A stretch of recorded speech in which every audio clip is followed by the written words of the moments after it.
बोलो बोलो शंकर भगवान की लाइल बानी खाली लाइल बानी खाली Recording by Risa Films, Bhiwadi. दूर Bhola ji Music by Sabir Babu. दूर भोला जी छोड़ी दी गजवा के नशा जी दिने दिने बिगड़ता दासा जी दिने दिने बिगड़ता दासा जी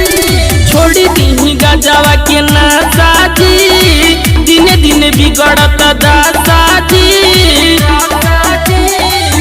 जहनी खाई भंगिया धतूर भोला जी लाइल बानी खाली अंगूर भोला जी लाइल बानी खाली अंगूर भोला जी प्रेम से बोली बाबा बैजूनाथ की। लाइल बानी खाली अंगूर भोला जी दुख तकलैया खाली मलैया आज भर बात हमर मान ली सैया आज भर बात हमर मान ली सैया भंगिए में रहे निमहगन जी अब नहीं साहेब गहजन जी तोहरा से जाइब अब दूर भोला जी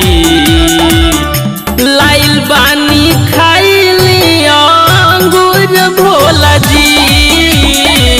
लाइल बानी खाइली अंगूर भोला जी